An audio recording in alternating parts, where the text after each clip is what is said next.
In the past, I've been critical of OneXPlayer's handhelds beginning to feel one-note and uninspired. In retrospect, it was probably because they were rushing to be the first to market with certain APUs, like the AMD 6800U. But their new handheld, the OneXFly, promises to break the pattern and be their most ambitious device yet.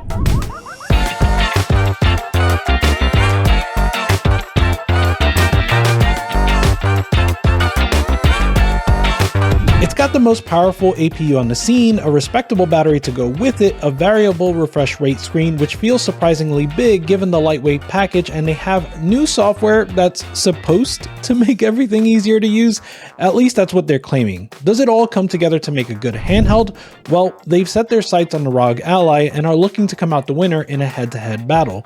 They said the OneXFly beats the ROG Ally in performance, portability, and personalization, and in this review, I'll put all of that to the test. This isn't a head-to-head comparison, but I'll use the Ally and the Steam Deck as reference points throughout the video where it may be appropriate. If you want me to do a separate comparison video, definitely let me know in the comments. And you should know that as I was thinking about doing this review, I was gonna go through sort of the normal structure that people do for these reviews, whether it's, covering the specs, the pricing, the size comparison, the look and the feel, the display, the audio, and I still will cover that, but I think I'm going to approach it a little bit differently. I want to talk about the things I like so far and the things I don't like.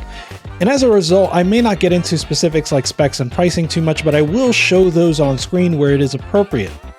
So let's start with some things that I really like about the OneXFly. Like I said, this is the most ambitious handheld from OneXPlayer so far, and I feel like they've really started to get their footing in terms of design language.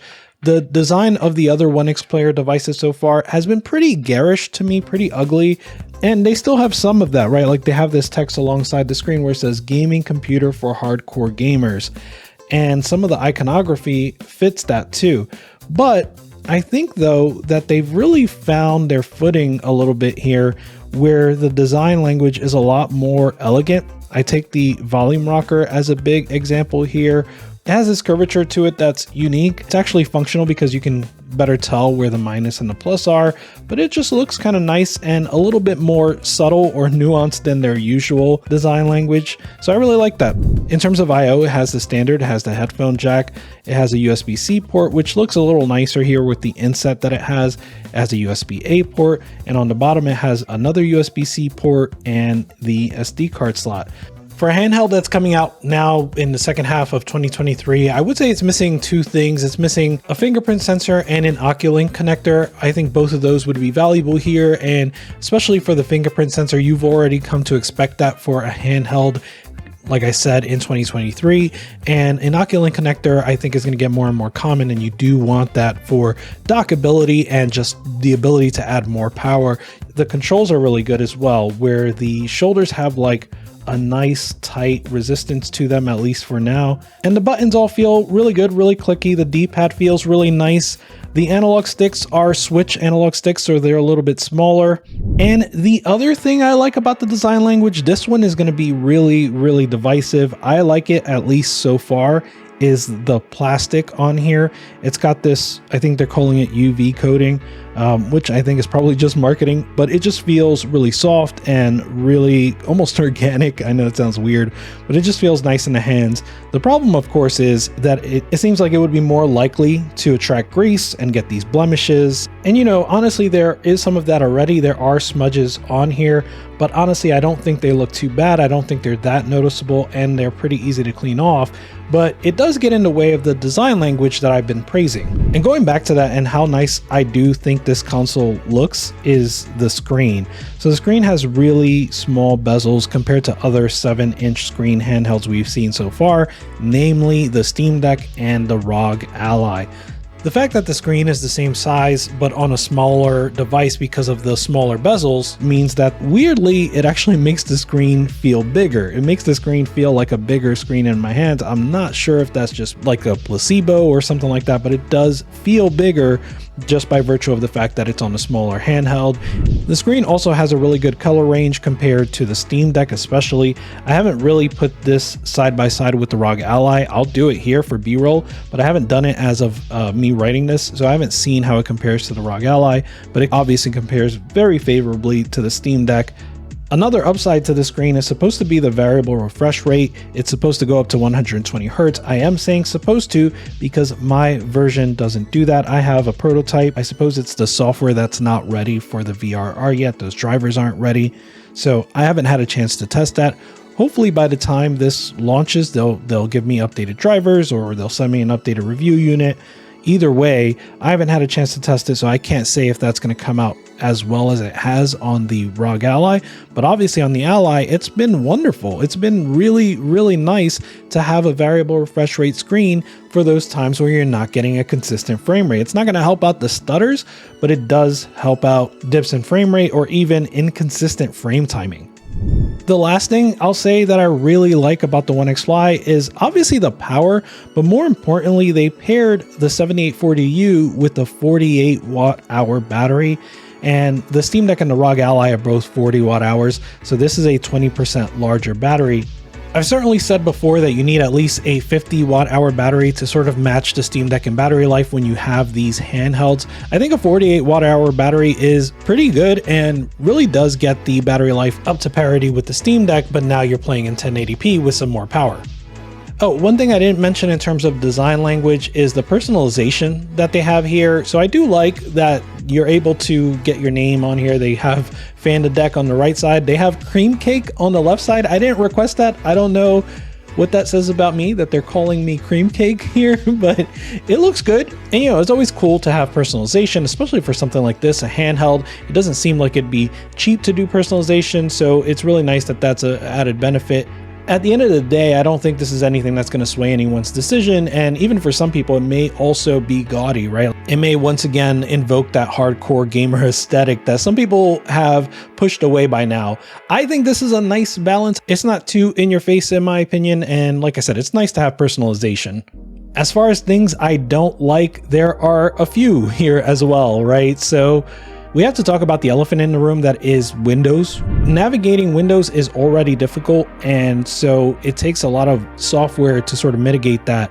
And ROG Ally has their Armory Crate, Neo now has Space 2, and OneXPlayer is trying to do the same with OneX Console. And honestly, they're lagging behind the competition. It does have basic functionality. You can set the TDP on the low end at 4 watts all the way up to 30 watts on the high end. You can indirectly control the CPU clock speeds. You can set the fan speeds as well. You can set the resolution from here, the RGB effect. There's also like a one key run for RTSS and HW info. You do have to download those separately. You can control the brightness and you can control the volume. Oh, and I forgot to mention the vibration settings as well, which is a nice touch. My complaint really is that so far it's not totally stable. I did apply an update and then OneXPlayer went away altogether. They sent me an updated version and I was able to install that, but it's just the fact that it disappeared altogether that really was a problem, right? Like, this is a key functionality of this device, and I wouldn't expect it to just disappear on an update. And so that's something that you're already asking your users to troubleshoot. And again, this is a prototype, so hopefully that improves, but that was something I ran into. I also don't think that it's very usable. It's a little hard to read the text on here compared to like a Steam Deck or the ROG Ally. So it's just tiny things like that that I would say make it less accessible than the competition. And then there's the actual full OneX console application, and all it really seems to do is it seems to scan your machine for games that you've installed, but nothing else really. There's no like auto TDP or auto fan settings. That's all in the, whatever you can do is all in the command center. This all seems a little half-baked to me, not really ready for production. Maybe it looks better by the time it gets fully released. Similar to that, these buttons just don't feel all that helpful. There is a button to show desktop. That's always nice. There is a button to bring up the OneX console. You can either press it to bring up the command center or hold it to bring up the entire app. There's a show keyboard button. Interestingly, when you press that, it actually, if you have the OneX console open, it actually brings up a OneXPlayer keyboard that you can navigate with the analog sticks and stuff like that. So that is pretty nice. In fact, I should have put it on the things I like section, because this keyboard is actually better than other keyboards I've seen on Windows, where it does things like if you press a modifier key, like the Win key, for example, it's just going to hold that modifier key down while you go get another key. So if you press Win and then you press R, it's actually going to open the run screen, pretty easily here instead of you trying to press both at the same time. So that's nice, and definitely feels like it's built for a control pad, which is what we've been wanting on Windows. Then there are the LC and RC buttons. As of right now, when you press these, either one of them is just a guide button. And I think even then it's just like Windows G.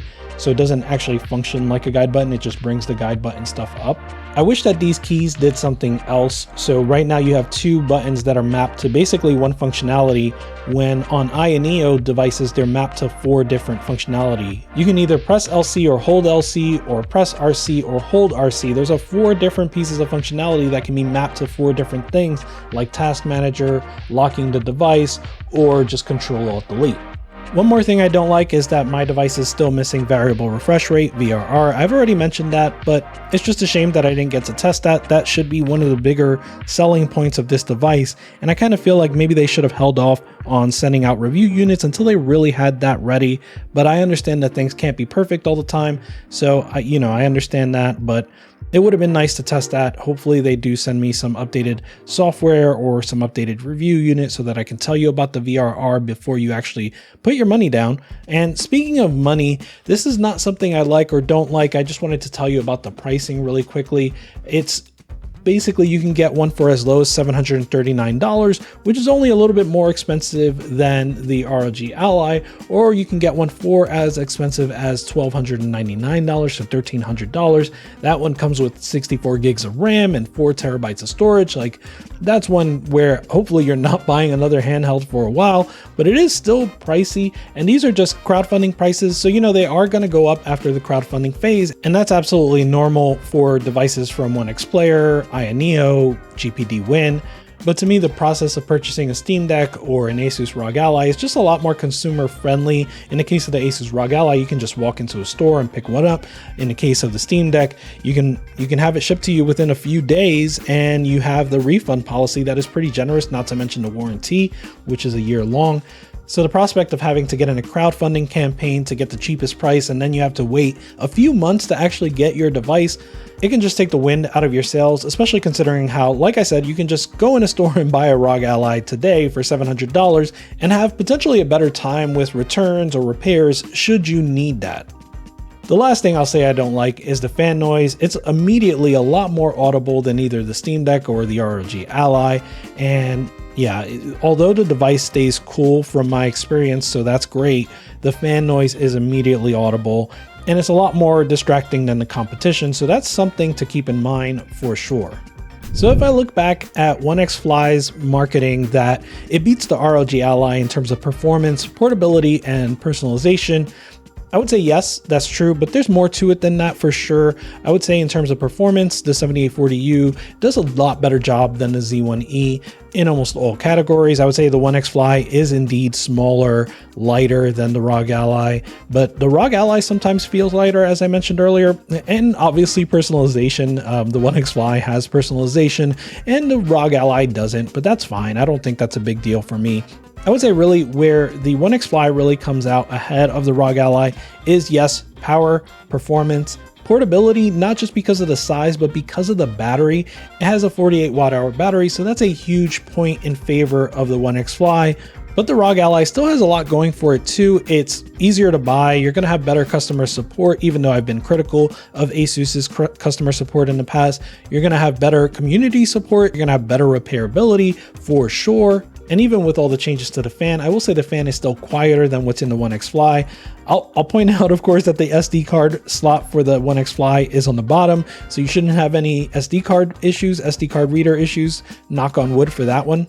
Overall, I would say they're really, really comparable, but mostly I just want to give OneXPlayer a lot of credit for really iterating on their design, coming to something that is a lot more unique than their previous designs, and coming to something that's a lot more ambitious than their previous designs. I think they really tried to catch up to the likes of INEO, GPD, and yes, Asus, and they're getting a lot closer, and I can actually tell that they're improving based on my experience with the OneXPlayer, the OneXPlayer Mini Pro, and the OneXPlayer 2.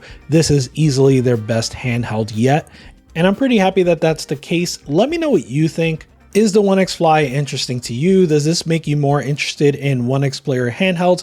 Let me know in the comments, and until next time, Deck Gang out. Goodbye.